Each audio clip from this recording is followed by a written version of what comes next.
Visakha steel plant ప్రైవేటీకరణకు వ్యతిరేకంగా కార్మికులు చేపట్టిన నిరసనలు ఇవాళ కూడా కొనసాగుతున్నాయి. స్టీల్ ప్లాంట్ కార్మికుల ధర్నాలపై మా కరెస్పాండెంట్ అనిల్ అండ్ సురేంద్ర ఇద్దరు కూడా అప్డేట్స్ అందించడానికి సిద్ధంగా ఉన్నారు. అలాగే భక్తులకు కొంగు బంగారం ఇంద్రకీలాద్రి దసరా ఉత్సవాలకు ముస్తాబైంది. రోజుకు అలంకారంతో దర్శనం ఇవ్వబోతున్న దుర్గమ్మను దర్శించుకునేందుకు భక్తులు తరలిరానున్నారు. దీనిపైన అప్డేట్స్ మా కరెస్పాండెంట్ అశోక్ అందించడానికి సిద్ధంగా ఉన్నారు. ఇక రాజస్థాన్లో తెలంగాణ సైబర్ సెక్యూరిటీ పోలీసులు భారీ ఆపరేషన్ చేశారు. సైబర్ నేరాలకు పాల్పడిన 27 మంది నేరగాళ్లను అరెస్ట్ చేశారు. దానిపై అప్డేట్స్ అందించడానికి మా కరెస్పాండెంట్ కూడా సిద్ధంగా ఉన్నారు. రైట్, ముందుగా అనిల్ దగ్గరికి వెళ్దాం. విశాఖలో ఏం జరుగుతుందో చూద్దాం. అనిల్ చెప్పండి. సో విశాఖ కార్మికులు ధర్నా ఉధృతం చేస్తూ ఉన్నారు, కానీ ప్రభుత్వం నుంచి ఎలాంటి సంప్రదింపులు చర్యలు లేకపోగా ప్రైవేటీకరణ వైపే అన్ని అడుగులు వేస్తున్నారు అనేది ఇటీవలి కాలంలో చూస్తుంటే కనుక ఆందోళన కలిగించే అంశం. ఏం జరుగుతోంది ప్రస్తుతం, ఏం చెప్తున్నారు వాళ్ళు, అప్డేట్స్ ఏంటి? విశాఖ ఉక్కు పరిరక్షణ కోసం ఈరోజు రాష్ట్ర వ్యాప్తంగా అన్ని అనుబంధ కార్మిక సంఘాలు నిరసన వ్యక్తం చేసేందుకు ఇప్పటికే రూపొందించుకున్నటువంటి కార్యాచరణ ప్రకారం నిరసన వ్యక్తం చేస్తున్నారు. ప్రస్తుతం మనం విశాఖ ఉక్కు పరిరక్షణ పోరాట కమిటీ ఆధ్వర్యంలో నిర్వహిస్తున్నటువంటి టెంట్లో ఉన్నాం. కాంట్రాక్ట్ కార్మికులు కావచ్చు, విశాఖ ఉక్కు కార్మికులు కూడా పెద్ద ఎత్తున ఇక్కడికి చేరుకుని ఉక్కు సత్యాగ్రహ దీక్షలో పెద్ద ఎత్తునటువంటి పాల్గొన్నటువంటి విజువల్స్ని మీరు చూడొచ్చు. రాష్ట్ర వ్యాప్తంగా కూడా ఈ ఆందోళనలు కొనసాగుతున్నాయి. రేపు కూడా ఇదే విధంగా రైతు సంఘాలన్నీ కూడా విశాఖ ఉక్కు పరిరక్షణ కోసం పోరాటం చేసేందుకు ముందుకు రాబోతున్నాయి. ప్రస్తుతం కార్మిక సంఘాల నేతలు మనతో పాటు ఉన్నారు, మాట్లాడదాం. మీరు పోరాటం చేస్తుంటే మీ పోరాటాన్ని అడ్డుకునేటువంటి ప్రయత్నం చేస్తుంది ప్రభుత్వం. భారీ ఎత్తున పోలీసు బలగాలను మోహరించి మీ ఉద్యమాన్ని ముందుకు సాగనివ్వకుండా చూసుకునేటువంటి ప్రయత్నం కూడా చేస్తుంది. ఎలా చూడాలి? కాంట్రాక్ట్ కార్మికుల తొలగింపు కావచ్చు, ప్రభుత్వాల మొండి వైఖరిని ఏ విధంగా చూడాలి? విశాఖ ఉక్కు పరిరక్షించాలని, ప్రైవేటు పరం కాకూడదని విశాఖపట్నం స్టీల్ ప్లాంట్ యూనియన్లు చేపడుతున్నటువంటి దీక్షలకి, ఉద్యమాలకి, ఆందోళనకి కూడా రాష్ట్ర వ్యాప్తంగా విద్యార్థి లోకం మొదలుకొని శ్రామిక వర్గం, అలాగే రైతాంగం అందరూ కూడా ప్రజా సంఘాలు మద్దతు పలుకుతున్న హృదయపూర్వక ధన్యవాదాలు. అలాగే విశాఖపట్నం స్టీల్ ప్లాంట్ పరిరక్షిస్తామని చెప్తూనే కార్మిక వర్గాన్ని అందరం కూడా తీసేస్తామని, ప్రధానంగా కాంట్రాక్ట్ కార్మికుల్ని విధుల నుంచి తొలగిస్తామని, కార్మిక వర్గానికి వస్తున్నటువంటి ఆర్థిక ప్రయోజనాల మీద, ఆర్థిక మూలాల మీద దెబ్బ కొట్టడానికి కేంద్ర ప్రభుత్వం ప్రయత్నం చేస్తుంది. ఆ కుటిల వేతనాలన్నింటినీ కూడా తిప్పికొడతాం.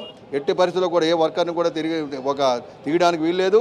కార్మిక వర్గానికి వస్తున్నటువంటి హెచ్ఆర్ఏలు కానివ్వండి, ఇతర రాయితీలు కానీ, ఇతర ఆర్థిక ప్రయోజనాలు కానీ వాటి మీద వేటు వేస్తే పరిణామాలు తీవ్రంగా ఉంటాయని కేంద్ర ప్రభుత్వం తమ ఆలోచనలు మార్చుకోవాలి. రాష్ట్ర ప్రభుత్వం కూడా తీవ్రంగా ఒత్తిడి తీసుకురావాలి. మీరు పరిరక్షిస్తామని చెప్పేసి చెప్తూనే పైకి కబుర్లు చెప్తూ మరో రూపంలో వెక్కిరించే విధంగా ఈ ఉద్యోగాలు తొలగించేస్తామని, మొత్తం అందరినీ కూడా కలుపు కొడతామని చెప్పంటే చూస్తూ ఊరుకునేది లేదని హెచ్చరిస్తున్నాం. మీరు ఇంత పెద్ద పోరాటం చేస్తున్నా స్థానికంగా ఉండేటువంటి ప్రజాప్రతినిధులు ఎవరు రాకపోవడం, రాష్ట్ర ప్రభుత్వం స్పందించకపోవడాన్ని ఏ విధంగా చూడాలి? తప్పకుండా ప్రభుత్వాలు పట్టించుకుంటాయో లేదు, వాళ్ళ యొక్క స్వార్థానికి ఆంధ్రప్రదేశ్ తెలుగు ప్రజల యొక్క సంయుక్త పోరాటం అన్నమాట. ఆ రోజు ఏ పార్టీ లేదు, ప్రజలందరూ పోరాటం చేశారు, ప్రజలు ప్రాణత్యాగాలు చేశారు. ఇప్పుడు కూడా విశాఖపట్నం స్టీల్ ప్లాంట్ కార్మిక వర్గం కానీ, ఈ రాష్ట్ర ప్రజలు కానీ ఈవేళ రాష్ట్ర వ్యాప్తంగా పెద్ద ఎత్తున చెప్తున్నా, కానీ ఈవేళ కేంద్ర ప్రభుత్వం విశాఖపట్నం స్టీల్ ప్లాంట్ మేము నడుపుతూ ఉంటున్నారు. ఇక్కడ కార్మిక శాంతి తీసుకొస్తున్నారనమాట. కార్మికులు తీసేస్తాం, ఉత్పత్తి ఇయ్యం. ఎక్కడ ఈ ద్వంద్వ వైఖరి అనేది, నిజాయితీ లేనటువంటి రాజకీయాలని తిప్పికొడతాం ఆంధ్రప్రదేశ్ ప్రజలని చెప్పేసి మేము ప్రభుత్వాలకు హెచ్చరిస్తున్నాం. ఇది మొత్తం మీద ప్రభుత్వాలు దిగి రాకపోతే పెద్ద ఎత్తున ఉద్యమిస్తామని ప్రభుత్వాన్ని హెచ్చరిస్తున్నటువంటి పరిస్థితి. కార్మిక వ్యతిరేక నిర్ణయాలు తీసుకుంటే ఊరుకునేది లేదని పోరాట కమిటీ నేతలు తేల్చి చెప్తున్నారు. Hari, over to studio. All right Anil. So Surendra కూడా ఉన్నారు మనకి, సురేంద్రతో మాట్లాడదాం. సురేంద్ర, చెప్పండి, ఏం జరుగుతోంది? నిజంగా కూటమిలో భాగస్వాములుగా ఉన్న ప్రస్తుత ప్రభుత్వం ఒక ప్రధానితోటి డైరెక్ట్గా మాట్లాడితే ఈ ప్రయత్నాలు ఆగే పరిస్థితి ఉంటుంది. రోజుల పాటు రాష్ట్ర వ్యాప్తంగా నిరసన దీక్షలకు పిలిపించిన పరిస్థితి కనిపిస్తుంది. నిన్న విద్యార్థి యువజన సంఘాలు ఆందోళన చేస్తే ఈరోజు కార్మిక సంఘాలు ఆందోళన చేయబోతున్నాయి, రేపు రైతు సంఘాలు ఆందోళన చేయబోతున్నాయి. ఇప్పటికే కూటమి ప్రభుత్వం ఏదైతే ఎన్నికలకు ముందు ఇచ్చిన హామీ ఉందో, విశాఖ స్టీల్ ప్లాంట్ ఎట్టి పరిస్థితుల్లో ప్రైవేటీకరణ కానివ్వంటూ చెప్పిందో దాన్ని నిలబెట్టుకోవాలంటూ కూడా ఆందోళన చేస్తున్న పరిస్థితి కనిపిస్తుంది. మనతో పాటు ఎన్టీఆర్ జిల్లాకు సంబంధించిన CIT జిల్లా సెక్రటరీ శ్రీనివాసరావు ఆయనతో పాటు ప్రభుత్వం కూటమి ప్రభుత్వం అధికారంలోకి రాకముందు చెప్పింది ఎట్టి పరిస్థితుల్లో స్టీల్ ప్లాంట్ ప్రైవేటీకరణ కానివ్వమని చెప్తున్న పరిస్థితి. కానీ ఇప్పుడు పట్టు విడుపులు ఉండాలి, ఖచ్చితంగా వెనక తగ్గాలంటూ కూడా చెప్తుంది. ఏం చెప్తారు? కేంద్రంలో మోడీ ప్రభుత్వం ప్రభుత్వ రంగ సంస్థ ఒక్కటి కూడా ఈ 11 సంవత్సరాల్లో పెట్టాల. ఈ ప్రభుత్వ రంగ సంస్థ ఏకైక భారీ ఉక్కు కర్మాగారం ఆంధ్రప్రదేశ్ యొక్క ప్రైడ్.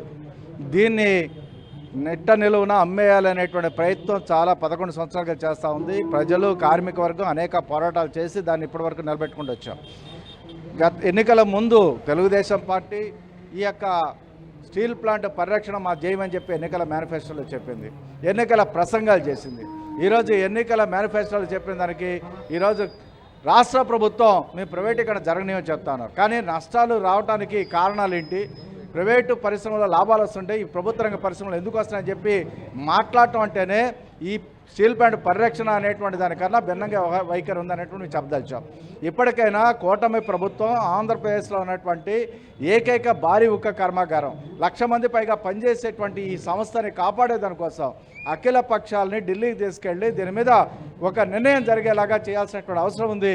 ఈరోజు ట్రేడ్ యూనియన్లుగా ఈరోజు నిరాదీక్షలు చేస్తూ ఉన్నాం, అనేక పోరాటాలు చేస్తూ ఉన్నాం. ఇప్పటికైనా ప్రభుత్వం కనుక దీన్ని ప్రైవేటీకరణ చేయాలనే ప్రయత్నం చేస్తే ఒక పెద్ద ప్రజా ఉద్యమంగా మలుస్తామని చెప్పేసి మేము తెలియజేస్తా ఉన్నాం.